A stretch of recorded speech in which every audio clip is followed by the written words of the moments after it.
You found the skeleton. How would you tell it represents you personally? How would you decide? Well, interesting question. I don't know. I'd have to do some research on that.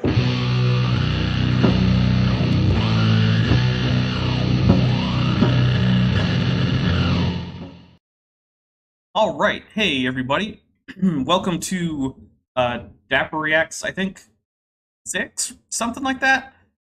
We finished all of the bits that we're going to bother with on the last video because then it, just turned into preaching. Which, I mean, I'm happy for people to preach. It's just this is not the platform for it, so we don't include preaching on this because if you want to listen to someone's theological take on what science means or what the Bible means, that's fine. Go have fun. It's just not what we're here for. And so we're going to be starting a new thing today. Unfortunately, it's not a video, but it is audio. So instead of a video, we have just me just hanging out on a loop. But I also have with me Vishanti, who is my most frequent guest for these episodes. She cut out a little bit there, but I think she said hello. Hello. Oh, there it is. So, Vishanti, how are you today? Groggy. Yeah, I think you woke up very shortly before this, didn't you? I woke up at 4. Fell back Ooh. asleep because I don't want to be awake at 4 o'clock on the weekend. And then woke up again around like 10:15. Oof. I do want to say we did have a question. Love says, asked if I'd ever covered Jehovah's Witness creationism. Not specifically.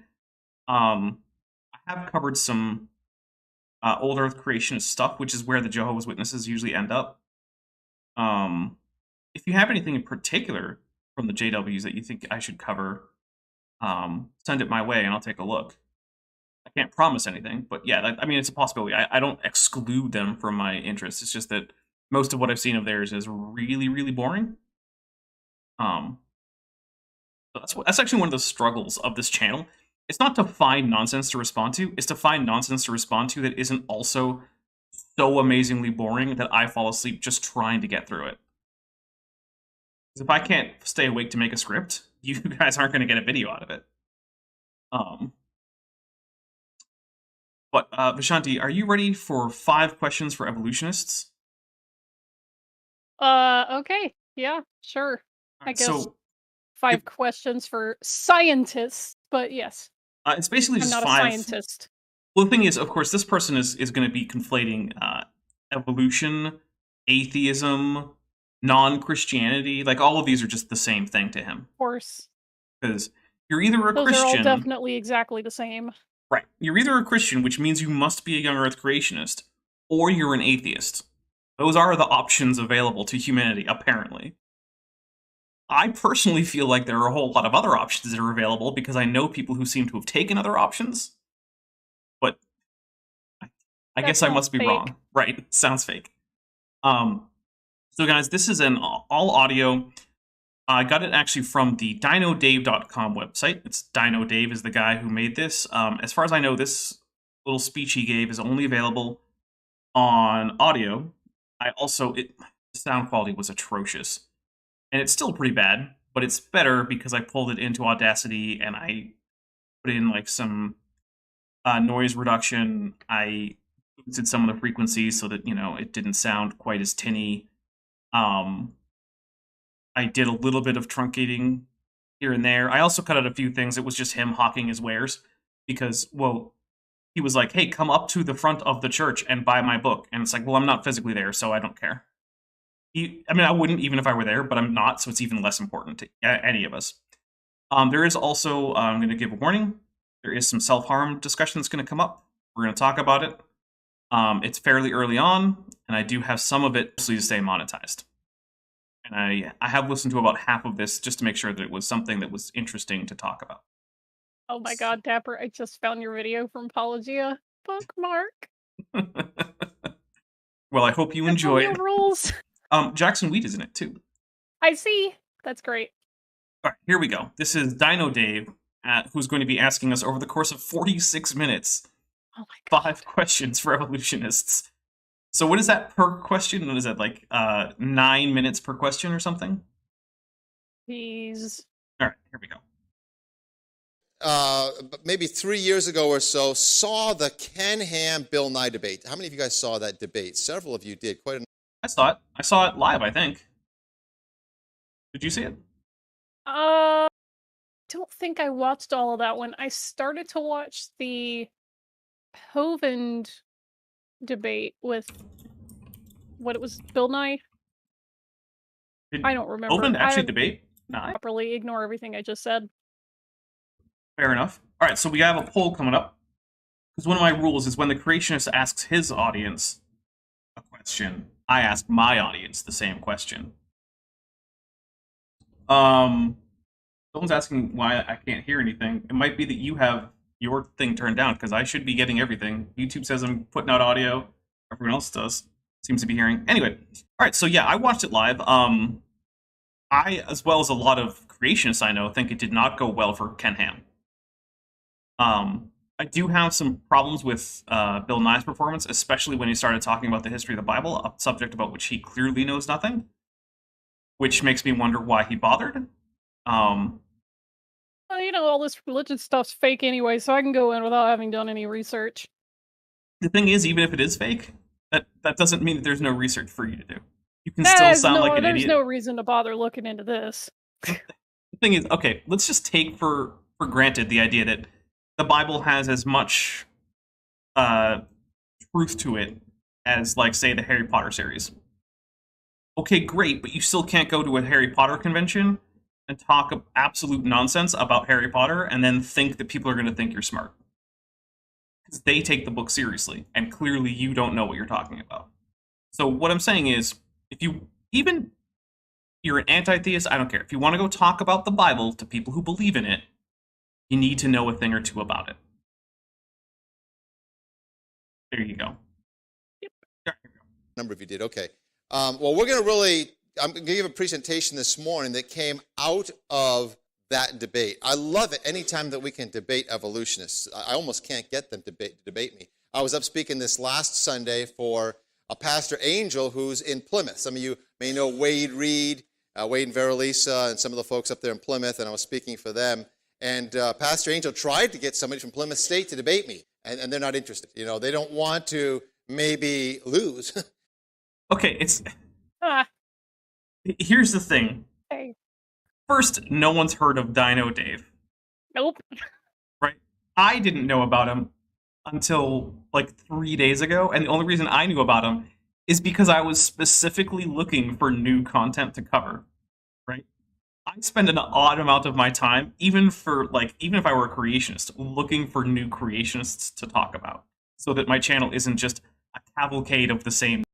So you gotta realize that this basically is the same thing as going up to a college, knocking on the door, and saying, hey, I have a flat earther you've never heard of.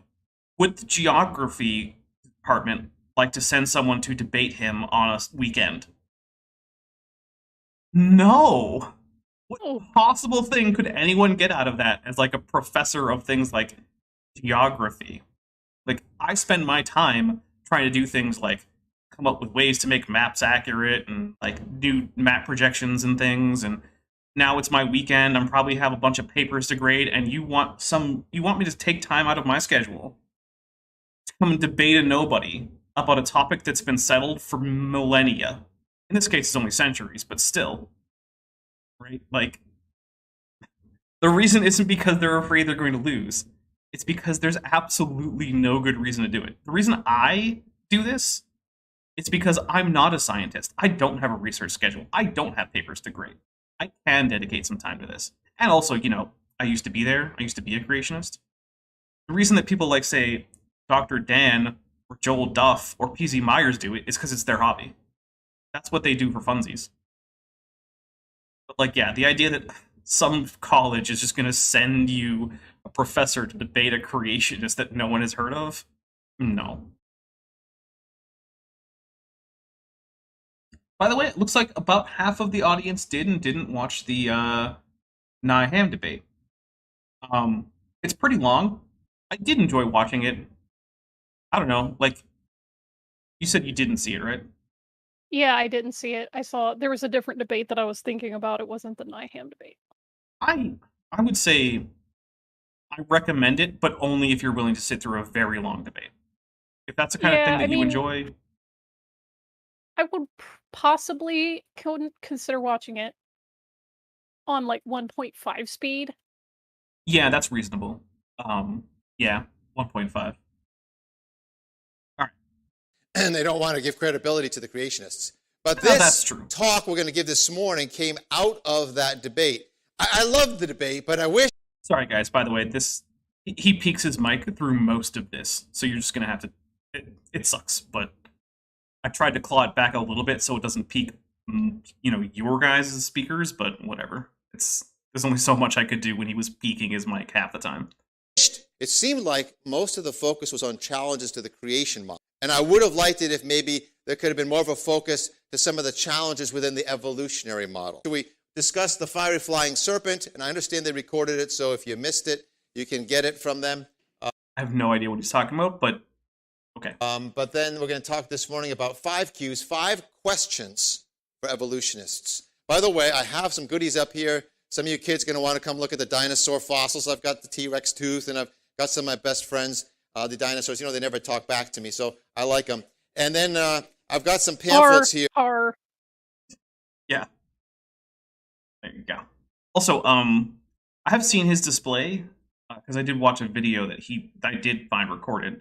It was a different topic, but it's just a bunch of dinosaur toys that you could buy at a museum gift shop. That's it. That's all that's there. Which, I mean, granted, for kids it's fine, but it's not exactly an impressive display.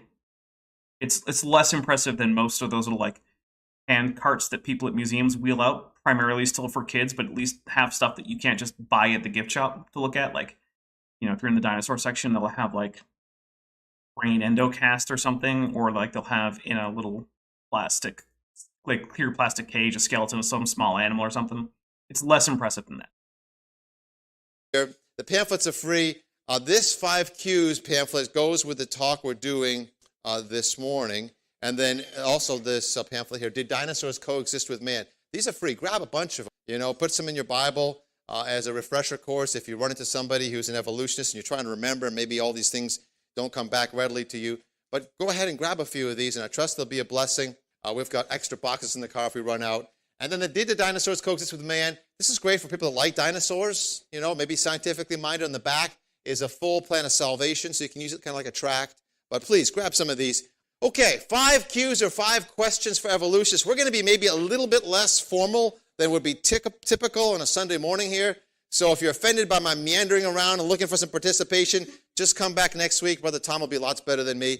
But we're going to be a little less formal just because I'm Dino Dave. So just, bear with me this morning. But here's what we're going to do. We're going to particularly talk about these 5 questions for evolutionists, and I'm going to try to keep you awake. We'll have a little interaction.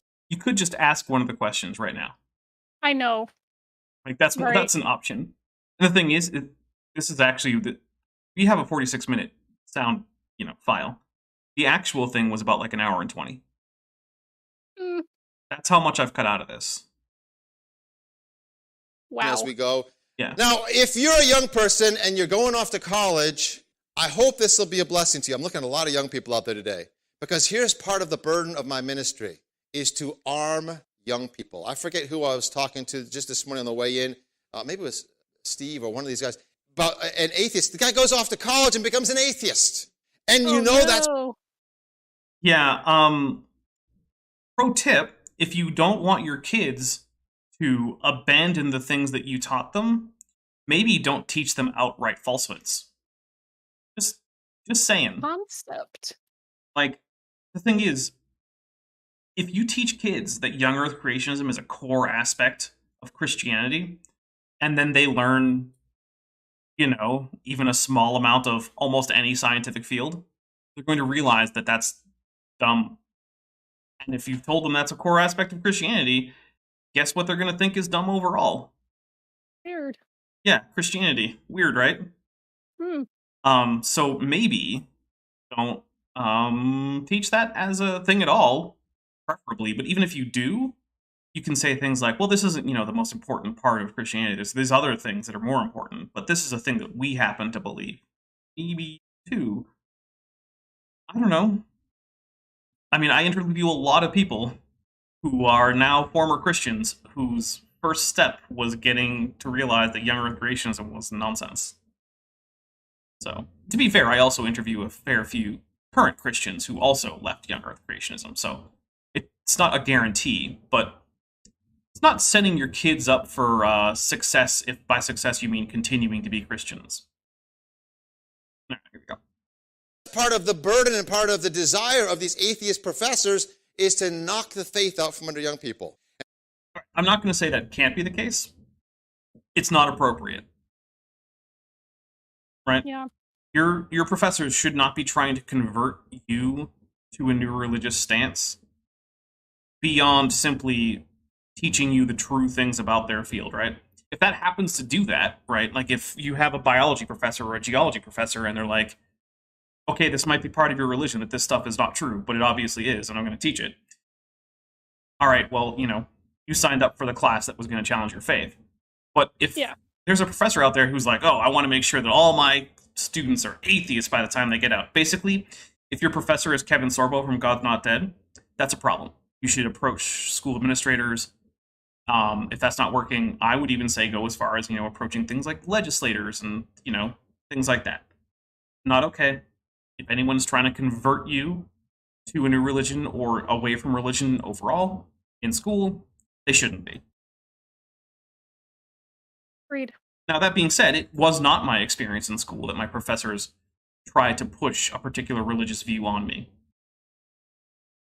So, I mean, maybe it's more common outside of the school that I went to. I don't know. Did you have an experience with professors trying to push a particular religious view on you? Not at all. Okay. I mean, even when I was taking philosophy in college, they weren't concerned with theological matters. They were only concerned with philosophy. Yeah. So, no, there wasn't any kind of argument over that. In fact, when they did bring up, like one of the classical philosophical, oh, this is the problem with an all-powerful, all-knowing, all-good, whatever God, it was mostly like to describe the process of logical and deductive reasoning. So there wasn't any theological, discussions or propagandizing or anything like that. It was let's use the tools of logical reasoning and philosophical discourse to dissect this argument. And that was it. Yep.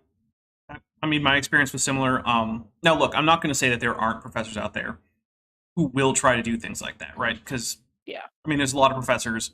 Some of them are better than others. Some of them are jerks. Yep. So if it is happening, that's a thing to approach school administration about. And then I think Liz D said, actually, ACLU would also be good about that. Yeah, they don't just protect atheists against Christian encroachment into government activities. They also do the reverse. Yeah, that's an actual thing.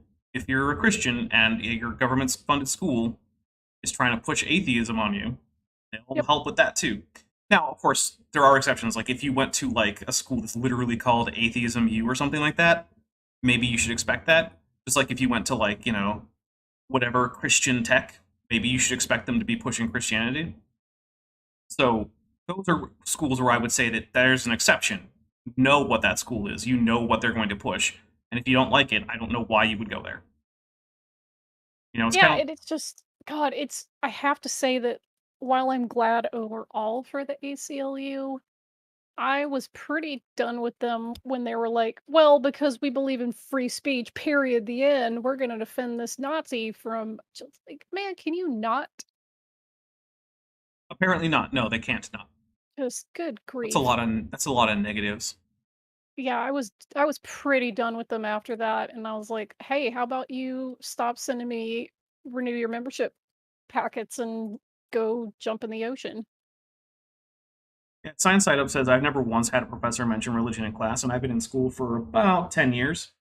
I have, but then again, I have a history degree, and I don't know if you know, but religion comes up a lot in history. But it was always brought up, actually, in the context of how does the religion of the time affect the historical events going on, right? Like, you can't understand, say, the Crusades or the Protestant Reformation, which are major historical events, without, touching on religion just a little bit. Yeah. All right, here we go. And so if you go off to college as a young person, you might meet a professor to say something like this: young man, young woman, how can you believe in creation? That's merely faith. Tell us you've never been to a secular university. Right? That would be such a bizarre thing. If anyone actually told me that they had I don't even know if I believe you. Yeah, I would very much citation needed for that one. Yeah. By the way, we did disconnect a little bit. Sorry, for some reason I can't get this connection perfect right now. But it is a whole lot better than it used to be. So right on. Yeah, Science Side Up says you will never hear a professor say that. Yeah, that's For one thing, professors honestly don't normally care that much what you believe. They care that you complete the course curriculum adequately. Yeah. For the most part, I mean, there are exceptions, but for the most part, they don't really have time to try to be like, oh, I got to make sure everyone agrees with me. It's like, nah, man, they've got to teach this course, and if you don't get the information, then they care about that. They don't really care if you even believe the information. I mean, that's the way my astronomy professor was. I was still, like, super big into young Earth creationism, and I was using that Hovind playbook of the text says, blah, blah, blah, according to the lectures, blah, blah, blah. And it didn't matter because I was giving him the correct answers that matched the current scientific paradigm, so made an A. Yeah. All right, here we go. To science. And so the assumption is that evolution is scientific, whereas creation over here, well, that's religious. Well, it's not an assumption. Yeah, it's that's quite just true. how they work individually. Science addresses the material and natural world. God, by definition, is supernatural, therefore outside the purview of science. Yeah. How is this hard? I mean, there's also the fact that I've yet to meet a creationist or even really hear of one, who verifiably has a story that goes like this. Well, I wasn't religious at all, but then I saw so much evidence for intelligent design in life and a young age for the universe that I became a young Earth creationist, and only then did I discover that, oh, look, there's a group of Christians that have been teaching this all along, so then I converted to Christianity. That's not how it goes. There's always a prior commitment to a particular kind of Christianity, not even Christianity as a whole. Well, there are also some other things, like there are some groups of Muslims and Jews who also have similar hermeneutics, shall we say, or creation accounts that end up in sort of young Earth or sometimes old Earth camps. Yeah. But, like, there's always that prior commitment. And let's be honest, in the English-speaking world, it's almost always Christianity. Yep. Want to go to Turkey, you can find the remaining disciples of Harun Yahya, who are also young Earth creationists, while he serves out his 1,000-year jail sentence. Oh, he deserves it. That man should never be seeing the light of day. Look, I'm not a huge fan of the Turkish government as a whole. They got it right on that one. Yeah. All right, here we go. It's like that article, congrats, the worst person you know got something correct. Yeah, basically. And that's faith. And I'm not a person of faith. Now, I like, the sure things like evolution, right? Well, I mean, sure, I don't know. It's pretty likely to be true based on the stats. And by pretty likely, I mean, like, hundreds of orders of magnitude more likely than not. And it's like, all we ask is for evidence. Science doesn't prove things. Math proves things, right? Science is more concerned with whether you can disprove something. And whenever we, being scientifically minded people who don't automatically jump to the conclusion that our theology is true, therefore everything this particular theology teaches is true, we ask for evidence. Not proof, evidence. And to date, I have not found any actual evidence from young Earth creationists outside my book says. And I'm like, friend, that is not evidence. That is yet another claim. By the way, JS asks, what did the Turkish guy do? What was his name? So his sort of stage name was Harun Yahya. His actual name was Adnan Oktar. He's not dead. And what he did was things with kids that I can't talk about, lest my channel get shut down. Gross. So, yeah. Let's just say this. He makes Kent Hovind look like a stand-up guy. Gross. Mm-hmm. So I want to talk about that just a little bit this morning. And you might think, well, Dave, you're exaggerating a little bit to say that these professors make sport out of knocking the faith out of young people. Oh, yeah? Let me tell you a story. No, they don't. Here's a Well, as evidence, we're going to get an anecdote. Uh-huh. Okay. Yeah. Another story that didn't happen. Actually, some parts of this did, but we're going to talk about that because this is part of the part that I have heard about, and then I looked into it because it smelled fishy. I'll just say that. Okay. But we'll listen to it. A guy by the name of Jesse Kilgore. Now, Jesse Kilgore served in the armed forces in Iraq, and he grew up in a Christian family. In fact, his dad had been a chaplain in the military and also had done a stint in the earlier Gulf War. And so Jesse Kilgore, he served some years in Iraq, and then after his tour of duty, he went back home to upstate New York, and he went to community college. And while he was in community college, he got a little bit of a degree in science, or he was getting a degree in science, and he took a biology class. And because I feel like degrees are either you got it or you didn't. Yeah, that seems kind of... Maybe his school also issued small diplomas for if you did a bad job. I got a bit of a degree. Okay. What? Did you get one or not? By the way, the earlier warning that I did for self-harm is regarding this story. So if that's not your thing, you might want to come back in, I don't know, 20 minutes, half hour or something. So began to openly ridicule Christianity. And some of his peers were kind of making fun of him too as a Christian. And he did his best to try to stand, to be an apologist, and he tried to argue back. And finally the teacher got frustrated with him and said, Jesse, I'm going to challenge you to go out and get a book called The God Delusion. Okay, so I looked into this story.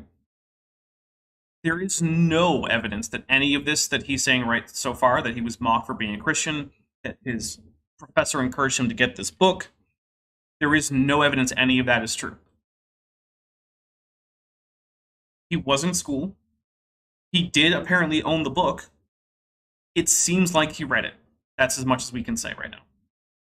And the only person who is connecting what eventually happened to anything to do with school or atheism or anything like that is his father.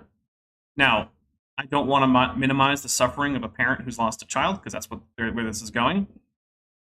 However, parents who lost children are not exactly known for being the most objective judges of why what happened. So, yeah. Keep going. The God Delusion by Richard Dawkins. Now, folks, this is a best-selling book on college campuses today. It's a blasphemous little book. On college campuses? Blasphemous. Go see Code. Good grief. Also, I'm skeptical that it's best-selling on college campuses, because most college bookstores aren't just carrying The God Delusion, because no one assigns The God Delusion, because it's not actually very good. It's basically what happens when a biologist decides that maybe he can write philosophy, and it turns out no, he can't. But because he's already famous, it gets published anyway. And also, Dawkins is just a dick. Oh, yeah. So... Well, he's a dick online, apparently in person. He's very nice. Cool. Yeah. I guess. Well, the thing is, I've heard people who he's been quite mean to online say that in person, when they met him, he was quite nice and friendly. Okay. So I think he's one of those people who gets, he forgets that the avatars and the text that he interacts with online, those are people too. Maybe... Yeah, he doesn't care. Well, maybe he doesn't care. All right, here we go. By probably the world's foremost atheist, Richard Dawkins. I just like the idea that there's the foremost atheist. Okay, sure. He's the Pope of atheism. Got it. He's in Europe, and basically, he from cover to cover, he mocks God. And so I mean, that is kind of true, yeah. He more mocks the idea that people would believe in God, because for Dawkins, mocking God would make as much sense as mocking Darth Vader. You could do it, but why? Instead, you mock the people who apparently believe that Darth Vader is real. That's how he would see it, at least. Which, I mean, yeah, there were a whole group of people who thought Darth Vader was real. It would be reasonable to mock them. Yeah. So, here we go. Know that Jesse finished the book because his bookmark was on the last page. That's strong evidence. It's not conclusive. And Jesse Kilgore, when he read this book, was so blown away with it that he went out to the woods behind his house and took a gun. And there's the part that I cut out so that we don't get shut down. I think everyone can see what happened when I was talking about self-harm. Yeah, so the actual story about this is Jesse was found with the gun, and he did in fact have a copy of the God Delusion, but there was no note or any reason that I could find for anyone to connect the two things. Yeah, I just didn't see any reports from anyone but the father that there was any kind of problems at school, or that the book was in any way connected, or that the professor was the one who told him to get the book. So what we actually have is a veteran, a war veteran, coming back, who read a book about atheism, and who also ended things, if we're trying to stay on the safe side of the YouTube policy.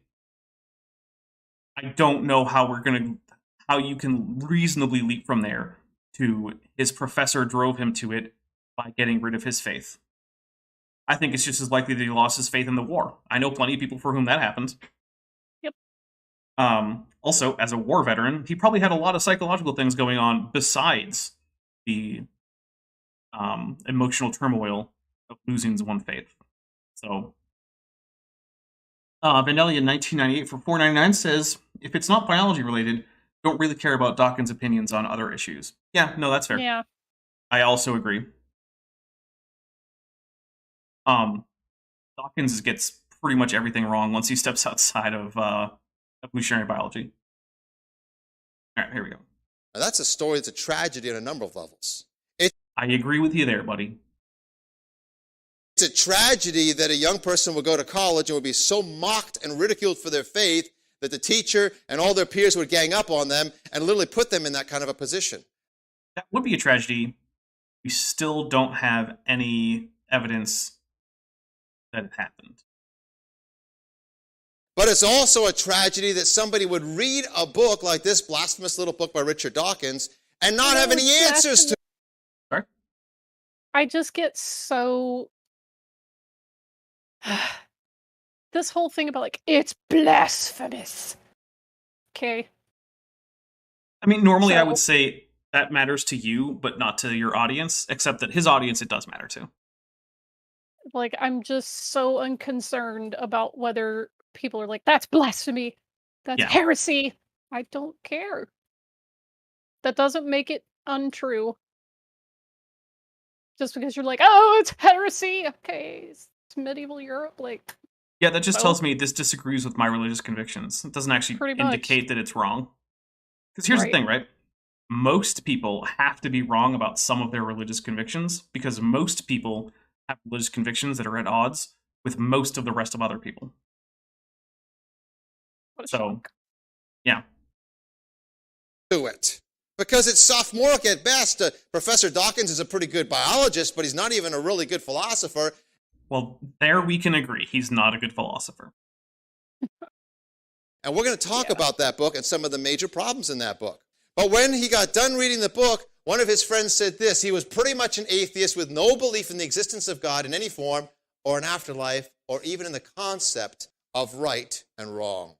So I did, if I remember correctly, find a quote that was similar to that. It sounds like Dave here was paraphrasing, but I don't remember it being tied into the book. So it does seem like when he did what he did, he was probably an atheist at that point. And actually, I then did look up the statistics on such things, and apparently the religiously non-affiliated do actually have a higher rate of self-harm than those who have a religious affiliation, although it's not exactly huge. So it's not a great predictor, but it is a case that apparently, according to various like U.S. statistics, at least in the United States, being religiously unaffiliated is a minor risk for various forms of self-harm. So, hey, if you're religiously unaffiliated and you need some help, there's resources out there. Well, his parents were crushed, and they began to ask questions.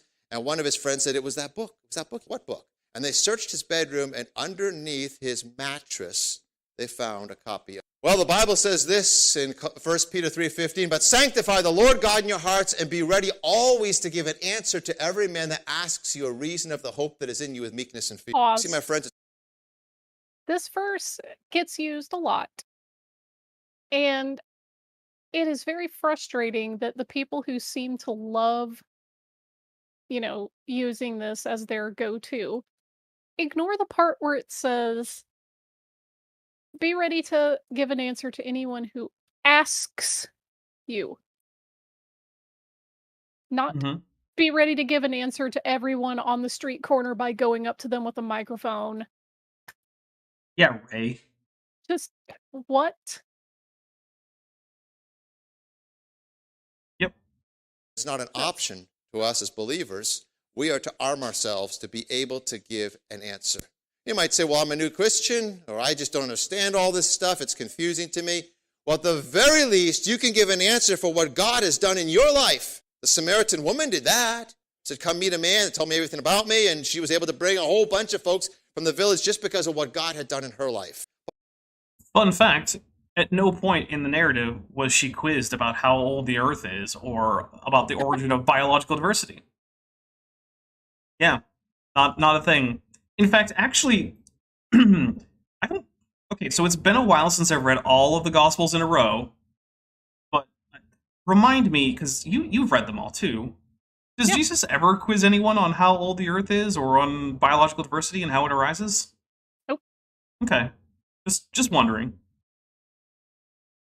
But hopefully... Well, he mentions the creation and Adam and Eve and stuff, so he was clearly a biblical literalist. Yes, no one ever references common memes and cultural stories that have a significant meaning to the people in that cultural context without believing 100% wholeheartedly that they're literally true. That's just not a thing that happens. Yeah. As you mature as a believer, you can begin to tuck away some of these things that can help you to be relevant to the community around about you, to have an answer. By the way, we haven't had our first question yet. What a shock. So command number 1 is to have an answer, but then there's a second command in this verse, and that is how we're to answer. You notice that there? How are we to have an answer? Meekness and fear. Dave's got it exactly right. We're to be able to give an answer with some humility, not an arrogance. These guys are so stupid, I can't believe how they believe what they believe, and not kind of in a condescending way, like, oh, I just don't have time for them, but rather to say, no, we were deceived once. And in humility and in true love to reach out to folks. And so that's part of why my burden has been to approach it with questions. Somebody has said that an accusation hardens the will, whereas a question stirs the conscience. And so by being able to give you, hopefully today, 5 simple... Isn't that like Proverbs or something? Maybe. Okay. I mean, look, I don't have all the Proverbs memorized because there's a whole lot of them. So Yeah, there are. that's why it's a whole book. Questions that you can use to approach an atheist, agnostic, a skeptic, a humanist, a naturalist. We got all these... I like how he said Gnostic and not agnostic, which is clearly what he meant. Like, when you find one of those people who's always reading the Gospel of Thomas, now you can ask him questions. Yeah, there's lots of those out there. Different flavors of, people today that don't believe Christianity and creation out there. Hopefully this will help arm you. And so what I want to do to try to help us stick in our brains is, I'll say the question first, and then we'll have you repeat it back after me. So, question number 1. Here we are, guys. We finally made it. We're going to get question 1 after almost 8 minutes. My goodness. Is this. Where did it all come from? Let's say it. Where did it all come from? Depends on what you mean by all, man. That's such a weird question. You mean it as in everything in the universe? I think so, yeah. I think he's asking, like, where did the universe come from? And I mean, the answer is still going to basically be the Big Bang.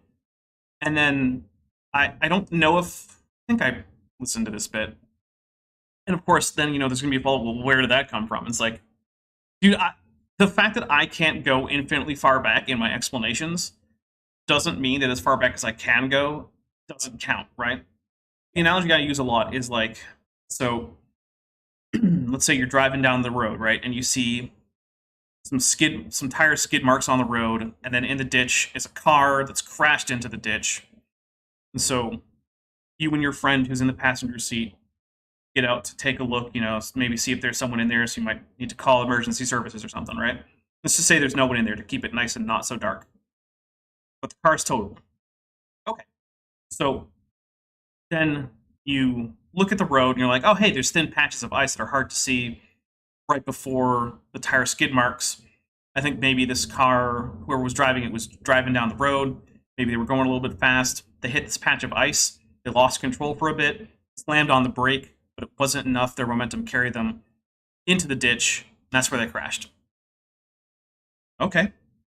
But then your friend says, okay, yeah, but where did the car come from before that? Where did it start its journey? And you're like, I don't know. What does it matter to my explanation as to how the car got in the ditch? It's like, well, if you can't tell me where this car is usually parked and where it started its journey, then I don't believe your story about it hitting ice and going off into the ditch. And it's just like, why not? You can deduce part of the history of something without having to be able to explain everything before that. And that's assuming that there's a before the Big Bang to explain. Right? A lot of cosmological models have time starting there, which means there is no before that you can explain. So, but yeah, overall, if by everything you mean the universe, which I guess would cover everything pretty well, then yeah, the Big Bang. But let's hear what he has to say about what answers he's expecting. Do you know the most fundamental law in all of science is the law of cause and effect? Now we see that's not actually even a quote law in science. So Vishanti 1998 for 499 says 5 questions for evolutionists. First question is about cosmology. Yeah, well, there's that too. This has nothing to do with evolution, and yeah, it's a bit weird. This is just wow. Yeah, The law of cause and effect. Like, I that's want to be nice and give him the benefit of the doubt and try to say that he's misunderstanding, like, for every action there's an equal and opposite reaction, but nah, it's probably not. Probably thinks that's an actual. Well, there certainly is no law called the law of cause and effect. In fact, in some parts of particle physics, their effects happen without any cause in terms of the physics that are being described.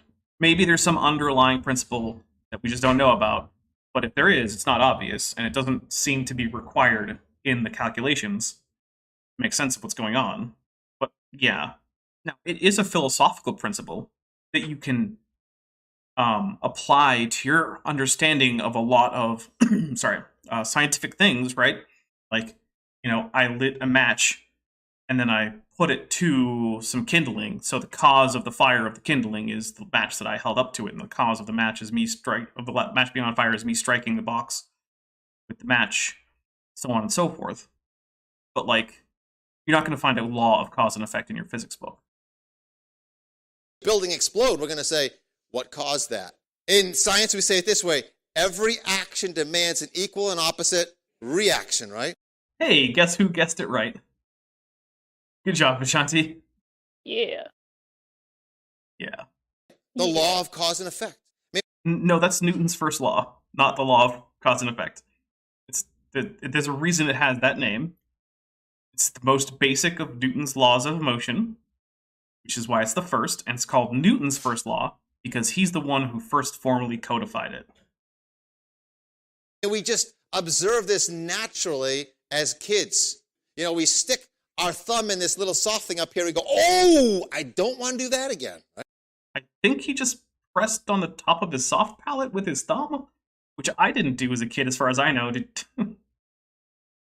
Seems like a weird thing to do, but okay. Yeah, don't do that. It'll hurt. Right? We put our hand on something that's hot and go, oh, we learn real fast. You don't put your hand on that, right? Cause and effect. That's kind of like the most fundamental thing of observation and empirical science. No. And so if we look at the universe, what was the cause? We see the effect, but what chicken laid this egg? Now, if you ask a scientist this question, where did it all come from? What are they going to say? The Big Bang, right? Well, don't you know, Dino? I mean, especially if you ask like a cosmologist, you know, the kind of people who actually study this, which if you want an intelligent, informed answer, is the kind of people you should be asking. But I guess instead we're going to ask biologists. There was this big bang, and out of this huge explosion came the universe and the sun and our earth and our whole solar system. And yeah, that all came out of the Big Bang. Yeah, where'd that come from, right? Okay, so I think he's imagining that the Big Bang directly produces the sun and the earth. Which, no, it doesn't. So at the earliest times after the, T equals 0, first the universe is too hot and too dense for normal matter, like atoms, right? You have a quark-gluon plasma, where basically you just have a sea of quarks with gluons mediating what later essentially becomes the strong nuclear force, but which at the time is basically just the force that exists, because there's probably only one at the time. Then as it expands, it can cool into just regular plasmas of like electrons and protons and neutrons, right? And then as it cools, it can then start to actually coalesce into photons being decoupled from matter. The first atoms can form, which is going to be almost entirely hydrogen. Then after that, just differences in relative density in different parts of the universe can start to cause gravity overtake locally the effects of the expansion of the universe, which can then form the beginnings of galaxies, which just start out as gas clouds with no stars. Then the first group of stars can form out of some of those gas clouds, which then start to explode, creating more heavy elements, which can then do things like coalesce into things like rocky planets, eventually, after billions of years, right? Like, it took about 10 billion years for the Earth to get here, and the solar system as a whole, after the Big Bang. The Big Bang did not spit out the solar system with Earth. That's not what happened. This is one of the worst misunderstandings of the Big Bang that I think I've ever heard. It's at least on the Hovind level. Do you agree? It's pretty bad. Yeah. So this is advice I give to everyone, right?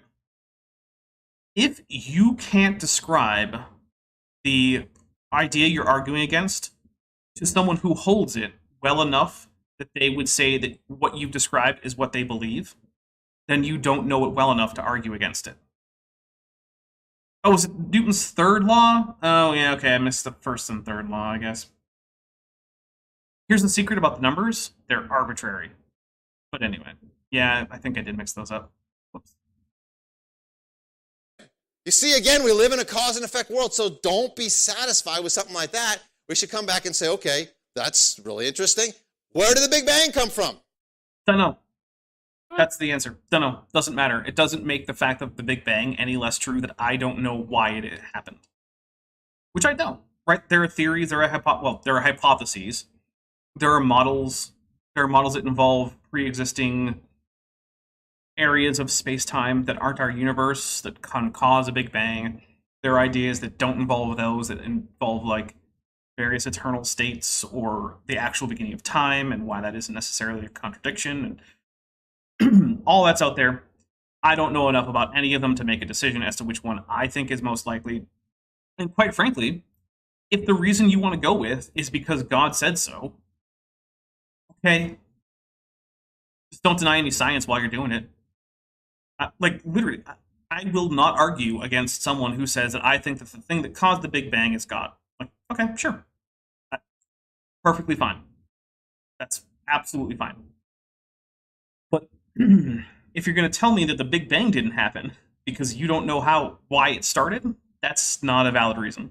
It's the same thing as the car in the ditch, right? That I don't know where it started from on its journey to get to the ditch doesn't mean it didn't hit that patch of ice. Well, I don't know how this computer processor works, therefore the computer doesn't work. Oh my goodness, if that were the case, I wouldn't know how virtually anything I use in my day-to-day life works. I mean, this is their argument. It's like, well, you don't know how the Big Bang happened or why it happened, so therefore it didn't happen. It's not only that you don't know how the processor works, you also need to be able to explain how the processor was made. Yeah. And not just how the processor was made, how the materials used to make the processor were gathered. You better start off with like a pile of sand on the beach that was collected to make the silica. Except, wait, where did the sand come from? Like, at some point, it's okay for you to not know the previous step. We don't have to argue like 4-year-olds who just keep asking the question why. Because, kids learn very quickly that you can always ask why, and there's always something that can be an answer, right? But as adults, you realize that it's okay not to have an infinite number of answers. At some point, you're going to not know, and that's okay. So, go here. Now, every once in a while, they kind of look at you like, ooh, you're not supposed to ask that question. That was a singularity, and, we don't know. I've never heard anyone say you're not supposed to ask where the Big Bang came from. That's why there are all these hypotheses and models about it. Because you are supposed to ask. But the fact that we don't currently know doesn't invalidate the rest of it. But yeah, ask away, man. That's one of the most interesting questions in, like, current physics, right? That's one of the big focuses of cosmology, is why did the Big Bang occur? It's a perfectly fine question to answer, but you have to realize that the answer fundamentally is going to be, we don't know, but we have ideas. But sometimes they'll say something like this, well, it came from a condensation of a vapor cloud. This vapor cloud condensed. I've literally never heard that. That makes very little sense to me, but okay. A vapor cloud. Maybe that's the VIX theory of the Big Bang. It came from a VIX vapor cloud. And then it exploded. Now, if they say that, what should we say? Where did the vapor cloud come from, right? No. Even if they did say that, which is a bad explanation, and I've never heard anyone propose. Well, I mean, I guess you can say it, but the fact that someone's going to say, I don't know, still doesn't invalidate it. Crazy. And we can play this game all day long. I'm glad that you're admitting that Why? you're just taking the 4-year-old approach to argumentation. It's nice that he's so mask off about it. It's like, hey, if you want to argue with an atheist, just pretend you're 4.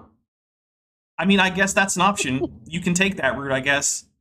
And of course, it's not our atheists that you're arguing with. It's basically anyone who's scientifically literate, which includes a whole lot of people who aren't atheists.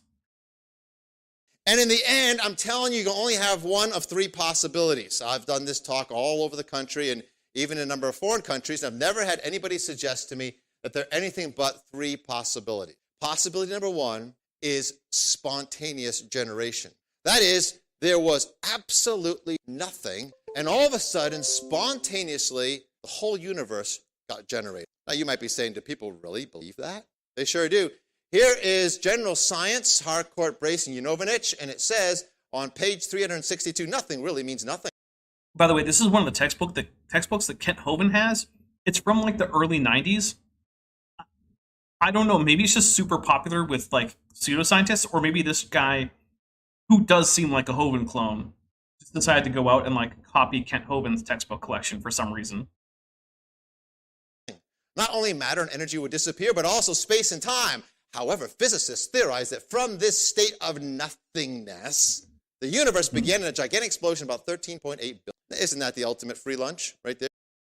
So kind of. One of the interesting things is that when you take a look carefully at things like the law of conservation of energy, which mass and energy actually are conserved together as an energy total, one of the things you find is that you can actually, without violating that, produce any amount of energy that you want as long as it has a vector, and you produce the same amount of energy with the opposite vector, right? That actually doesn't violate the conservation of energy, because when you sum those energies together, they sum up to 0. And there's also the idea that it's actually quite possible that the vector sum of all energy in the universe actually comes out to 0, in which case the sum amount of energy, some total amount of energy in the universe is technically 0, which means that, yeah, that doesn't actually violate the law of conservation of energy. That's a thing that's possible. Now, am I saying that's an explanation as to what happened during the Big Bang? No. I don't know. I'm just saying you can actually produce as much energy as you want in without violating the law of conservation of energy, as long as it all sums out to zero. Because it's not that energy can neither be created nor destroyed, it's that the total sum of energy in the system can't change. There is a subtle difference there.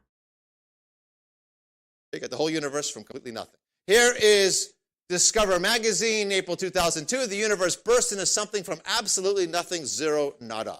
And just to help you out, they show the original size of the universe, about the size of a pea there. Here's a physicist. Well, a pea is a whole lot bigger than nothing, so I don't know what they were doing with that. There are things much, much smaller than a pea that are still much, much bigger than nothing. From England, Paul Davies, and he says this, the Big Bang. Oh yeah, Andrew Cummey also points out that it's difficult to define energy conservation on cosmological scales. For instance, dark energy, the ground energy state of the vacuum, and dark energy together do seem to make it so that on cosmological scales, energy is not necessarily conserved. Or if it is, it's not clear how. Represents the instantaneous suspension of physical, the sudden abrupt flash of lawlessness that allowed something to come out of nothing. It represents a true transcending physical principles. Well, hang on, Mr. Davies. I thought the reason you didn't like the Bible was because it had the miracles in it. I don't remember Mr. Davies saying anything about how he didn't like the Bible. I think you just assumed that because he likes the Big Bang. I don't know who that is. Yeah. Fun fact, lots of people like both the Bible and the Big Bang. Yeah. Like, maybe the guy who first thought up the Big Bang, Georges Lemaitre, who, now granted, he's not the kind of Christian that I think Dino Dave would like very much, given that he was a Jesuit priest, but, like, you're going to have a hard time telling me he didn't like the Bible. The Bible's still a big part of Catholicism, whether or not Protestants like to admit it. Oh, I can't believe that. That's not scientific. Remember, we are scientists. We're not people of faith. Oh, no, no, no. Many scientists are indeed people of faith. I don't know why it's such a persistent... Okay, I guess I do know why. It's because it helps with a us versus them narrative. It helps otherize your opponents. But it's very annoying, the persistent framing of discussion between science and pseudoscience, which is... Science very rarely pays any attention. But as the discussion between people who are Christian and then the rest of the world that's just atheist. It's not correct on any level. It's not just atheists who are not rejecting science. And there are many options besides Christian and atheist. It can be a lot of things that aren't either of those things. In fact, actually, I saw, it was G-Man, my goodness. At one point, I saw G-Man lose it because he kept asking someone whether they were an atheist or a Christian, and the person kept saying neither, and he was like, oh, you can't be neither, you gotta pick one. Then eventually the person was like, I'm Hindu. G-Man just didn't know how to process that. Like the idea that you could have a religion that wasn't Christianity and not be an atheist just didn't compute in his brain. 404 like, error not found. Come on, man. How do you not know other religions exist? Well, I mean, to him, that's his whole worldview. It's like, only Christian or atheist, no other options. Well, the thing is, I think if you asked him, like, hey, do you think, like, what do you think about Hindus? He'd go on about, like, how, they talk about polytheism or something. But, like, when it comes to, like, the science question, his brain switches to, like, a different box. And Hinduism just isn't in that box. So when he's in that mode, there's nothing but atheism and Christianity. That's it. It's the only things. I don't know, you guys know, it's one of my biggest pet peeves with creationist discourse, is this false dichotomy. Here we go. You go down to the religious department, don't bring creationism in here. But okay, it's all right to have a miracle when you need it for the Big Bang? Folks, here's what I'm trying to say. This position, this idea is a position. It's no more empirical or observable or scientific than in the beginning God created. I will agree that in the beginning of the Big Bang, physical law just didn't exist, and there was a transcendent moment, is similarly observable to God creating the universe at the Big Bang. But the Big Bang itself is very observable. It's still going on right now. Anytime you go look up at the night sky, you're watching the Big Bang. So, yeah. It's just another position of faith. Nothing wrong with it. I mean, God's not going to appear like a genie. Oh, and apparently, Nadir looked it up. It's talking about physicist Paul Davies. He's a Christian. So, he's an actual Christian. Yep. Great. Yeah. It's not the first time that I've actually heard a creationist go on and on about how someone hates the Bible, only to find out that person is in fact, or was in fact, a Christian. They do it about Charles Lyell all the time. Dude was a lifelong Christian. I'm like, oh, Charles Lyell hated the Bible. It's like, well, weird thing for a lifelong Christian to do, but okay. Yeah. Here and create a couple universes just for you to see, I don't think. But they can't go back and rewind time and see a Big Bang either. I'm telling you, to believe all these galaxies and everything came out just perfect is a position of faith. Not only that. What does it mean for a galaxy to be perfect? That, I don't know. That doesn't... It's weird because there are a lot of different shapes and sizes and compositions of galaxies, right? Like there are elliptical galaxies that have no structure other than sort of a density gradient. There are spiral galaxies, barred spiral galaxies, dwarf galaxies, all sorts of things, right? And which one of them is perfect? They're not all the same. That's one of the things is, right? You get this status quo bias with a lot of creationists where they're like, oh, things are so wonderful right now. And it's like, okay, but they used to be very different. Were they wonderful then? Like, oh, look how perfectly designed the galaxy is. Like, what does that mean? Why would the galaxy be less perfect if it were otherwise? What about it is perfect? Or like, oh, look how wonderfully designed this organism is. It's like, okay, but like, it's just reasonably well adapted to its current niche. Other animals were also current in transitional forms. They're like, oh, look, they're fully formed organisms. They're not half and halfway. It's like, well, they obviously are transitional, so they are halfway between certain morphologies. But yes, even at that point, they remain perfectly functional animals. The only thing I can think of is its status quo bias. It's like the way things are now is the way they ought to be. Which I guess, given the fact that most of them are very conservative politically, maybe that is just a big part of their mindset is a strong status quo bias. Because I mean that is one of the things about like political conservatism is that through time and through geography, the kinds of things it advocates for will change radically, because what unites it is not so much a single ideology as it is a preference or a skepticism of going away from the status quo, right? Now, you can make arguments that sometimes the status quo is a status quo for a reason, and it might be a good reason, and it might be, but I do think it's something you should examine, and I think often it's not.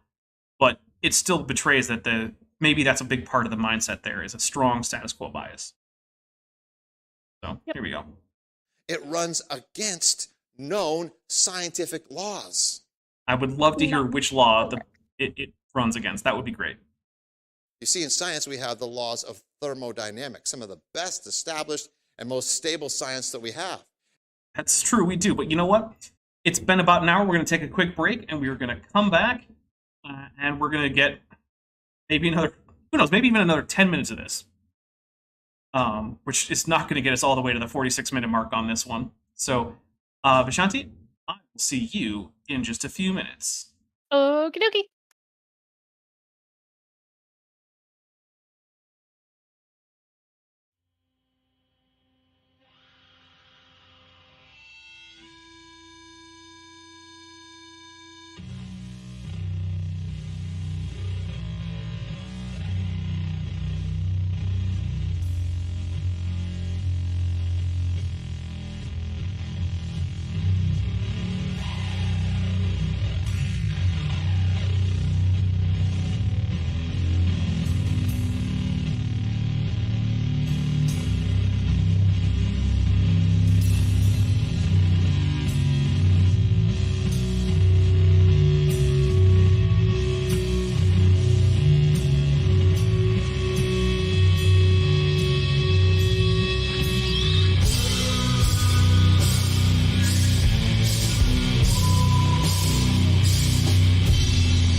Okay, and we are back. Thank you for sticking with me. Most of you, I think, pretty much everyone stuck with me. I also want to issue a challenge to people in the side chat. For those of you debating Genesis 6, I would like to challenge you to communicate clearly exactly what you think that word regret means and where you derived that meaning exactly before you start setting up a straw man. Okay. Well, guys, now you have a challenge that's been issued. Now that we're back, I just quickly want to remind everyone, do hit like.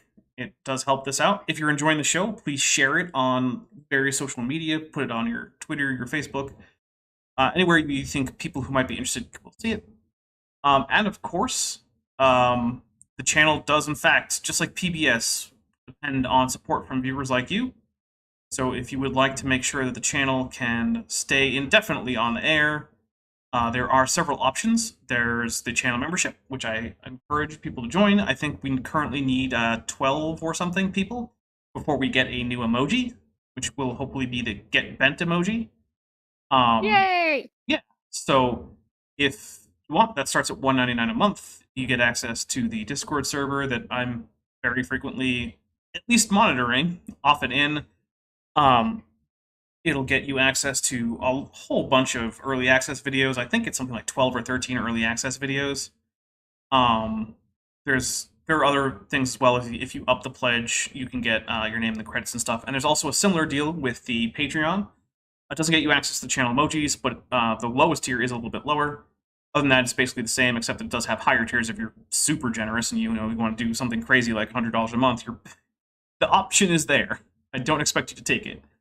But then also, if none of that's right and you still want to support, there's always the merch store, which I do get a few sales on here and there. I've taken one draw of it in my life. So right now, I think there's like $50 or $60 just kind of sitting there waiting for me. But yeah, there's me on mugs, shirts, blankets, pillows, baby onesies, all sorts of stuff. So any of those ways that you would like to help support the channel are really appreciated because, yeah, the channel is it's, for a long part of it, most of the channel's history, it's been a money-losing venture. And right now, it's probably going to do more than break even for the year, but month to month, it's still always a question as to whether or not it's going to be in the black or in the red. So the more secure the channel is, the more likely it is that it can continue on indefinitely.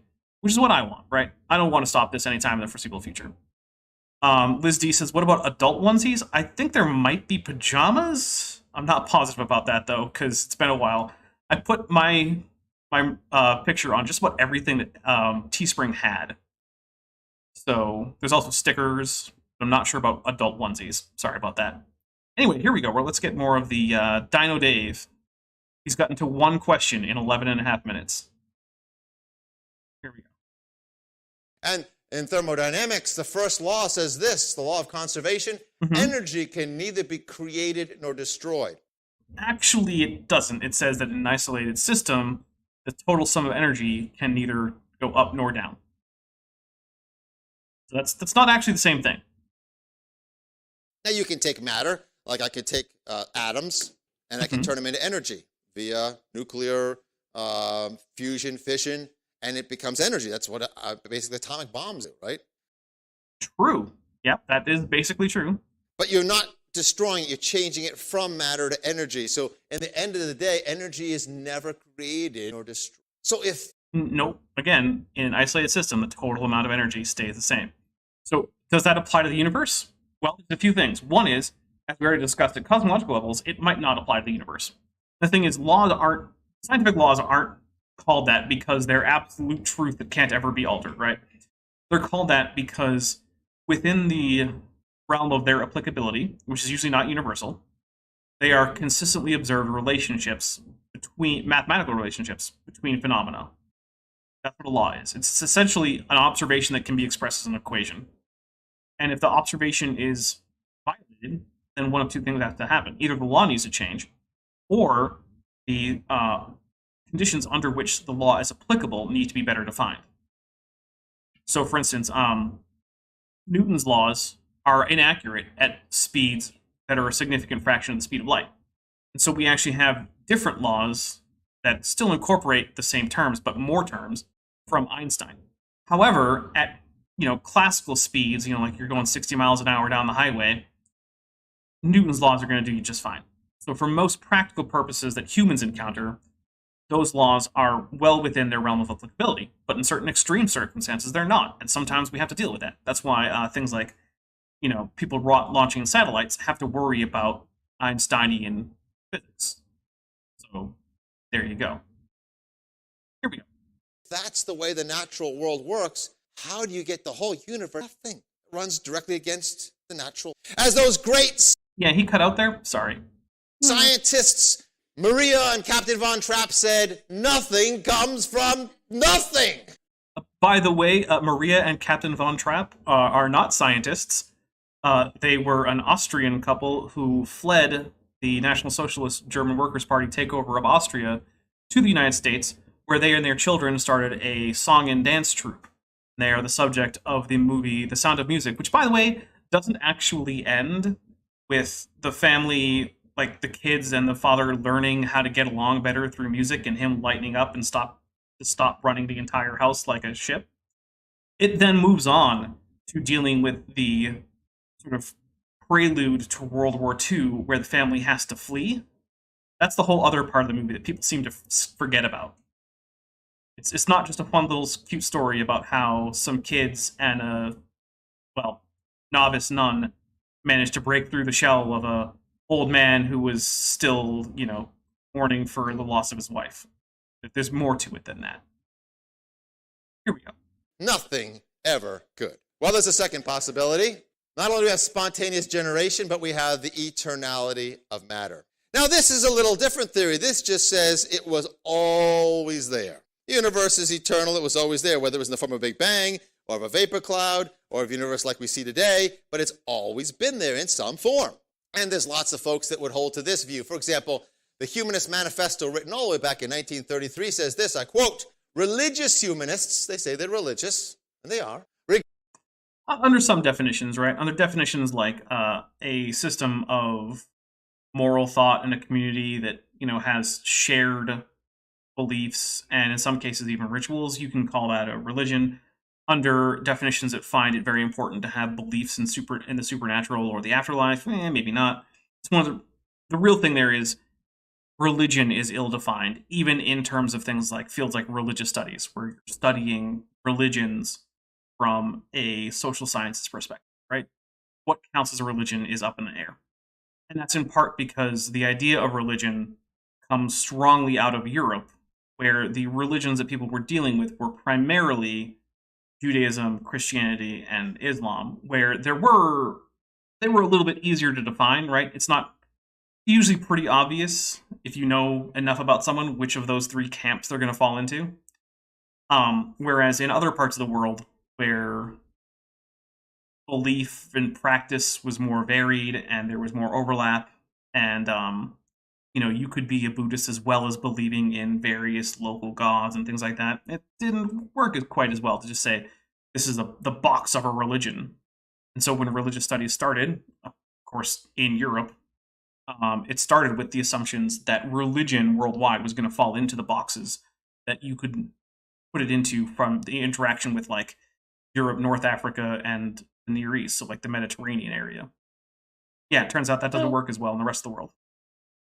Okay, I did get some requests in my DMs about what I was issuing in terms of a challenge to the side chat. So I will, as quickly as humanly possible, summarize the point.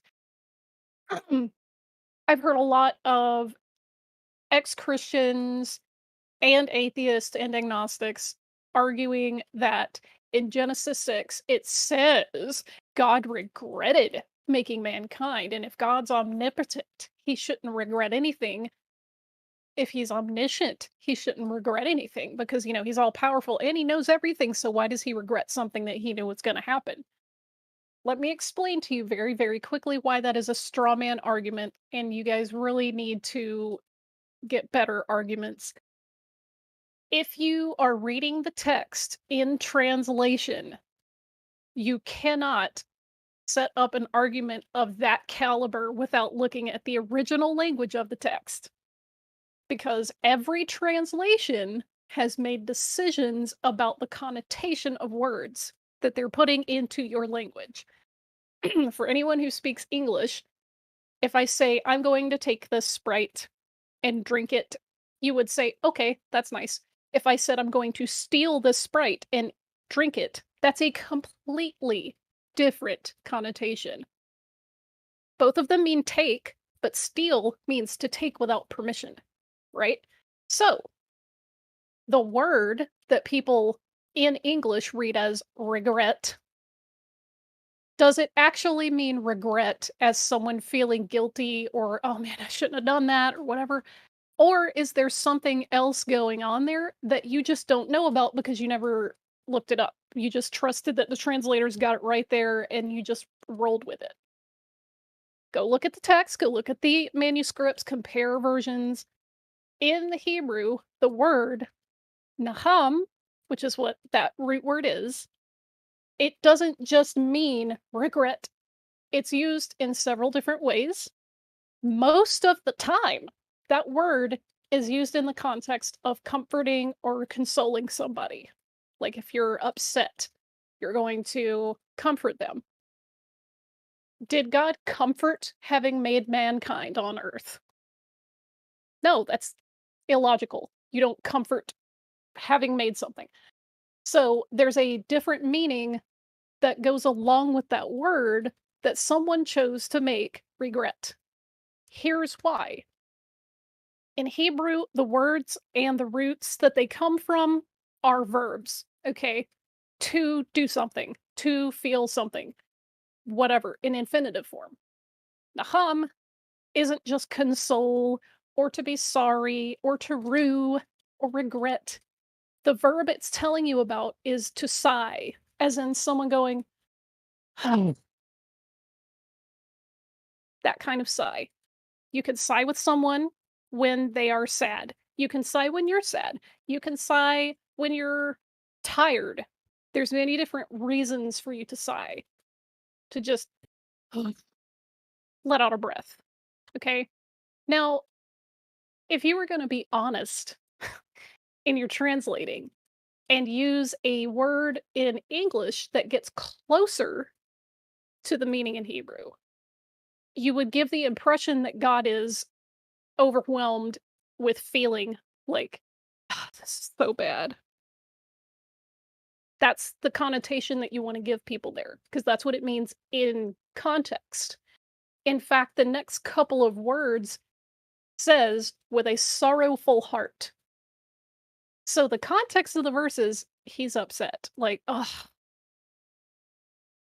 Instead, for some reason, English translators have decided to render that as regret, as if I screwed up and now I'm upset about it. No.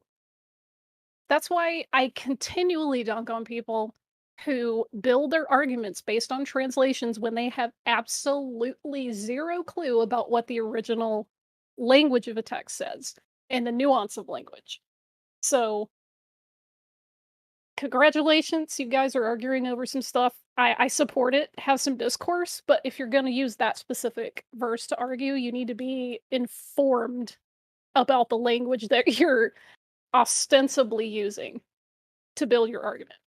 So, use dictionaries, use lexicons, use comparative study, because if you just think a word means one single thing, you are going to miss so much.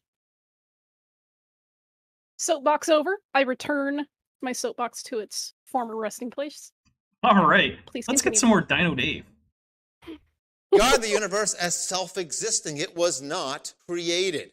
And so it's just there. It basically becomes their God. But again, we bring the laws of thermodynamics to play. And the second law of thermodynamics says this: everything goes from order to disorder. Sometimes it's... It doesn't say that. It once again restricts itself to an isolated system, and it says that the amount of energy available to perform work in a system that is isolated must always either remain the same or go down. However, being a statistical law, it's actually not always followed. It is in fact possible to reverse entropy in a system. It's just extremely unlikely for it to happen. But this is one of those other things where effects don't necessarily have to have causes. Because, basically, you can measure entropy as proportional to, there you go, that's the word I was looking for, the number of quantum microstates that can result in the measurable classical macrostate in a system. But one of the things about quantum microstates is they can fluctuate without any particular cause, and there's nothing preventing them from taking a state that would describe a very, very different and very, well, relatively low entropy state. It's just that statistically, it's very unlikely. So that you're unlikely to observe it in any finite amount of time. But it's still not actually impossible. So yeah, we're wrong all over the place on the second law. And look, I already did a whole video about the second law with a young Earth creationist and why it's a bad argument for creationism. But let's hear why this guy thinks it's a problem for the Big Bang. Called the law of entropy or the law of degeneration. Now, some of you guys. No one calls it the law of degeneration. Who knows what they're talking about? The law of degeneration. My goodness. Guys, you can maybe think of some examples like this. For example, the little boy who came home and said to his mom, I heard in Sunday school that God made man from the dust of the ground. Is that true? His mom said, yeah, that's true. The little boy said, no, but then the Sunday school teacher says that when man dies, he goes back to the dust of the ground. Is that true? And the Sunday school teacher said, yeah, that's true too. He said, there's somebody either coming or going underneath my bed right now. Some of you guys have some dusty beds like that, right? Examples of the second law of thermodynamics. Your bed. I don't understand why that's an example of the second law of thermodynamics. So, I have no idea what just happened. That was a really bad joke that didn't land. Yikes. Bedroom. Things go to disorder unless we work against it. That is the natural process, not just in bedrooms, but... Okay, but entropy doesn't always correspond to human ideas of disorder, right? Like, most people would say that a whole bunch, like, let's say you had, like, a mound of snow, right? Each of which has individual snowflakes. And most people consider snowflakes to be pretty well ordered, right? They have a hexagonal symmetry, they have all these complex crystal branching, which is mirrored on each of the 6 axes, all sorts of cool stuff like that. Okay, most people would consider a similar mass of liquid water to be pretty disordered, right? Just a bunch of individual water molecules and occasional loose association with each other, sloshing around, doing whatever. Well, a pool of liquid water has measurably less entropy than a pile of snowflakes, right? Because there's a standard amount of entropy that's going to be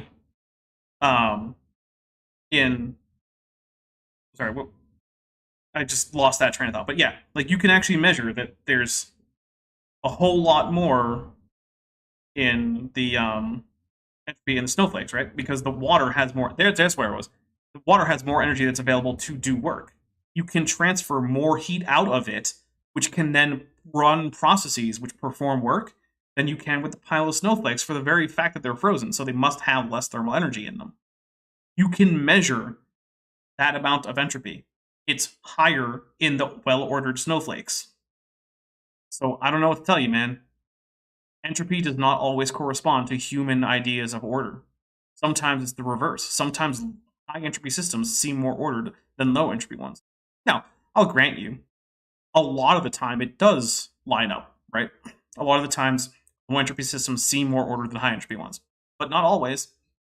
You can't just equivalate, can't talk. You can't just equate the two. There you go, that's the word I was looking for. I think Words you are meant hard. equivocate.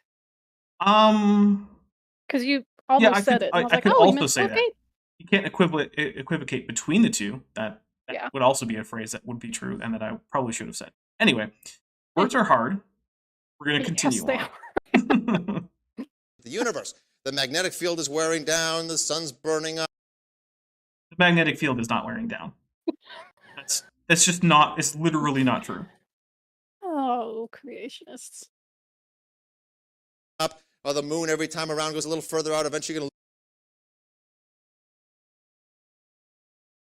to lose the moon. Yes. It's winding down. So if the universe is winding not. down... No, it's not. So you could say, In a certain sense, it is, right? Because eventually the universe will reach maximum entropy, and then essentially, for any finite amount of time, chances are that no measurable events will happen. Okay. Sure. But that doesn't invalidate the Big Bang. Right? Because, so the argument goes like this. If entropy must go up or stay the same over time, then over time, the universe, which presumably will last forever, must reach maximum entropy. Okay, that's fair.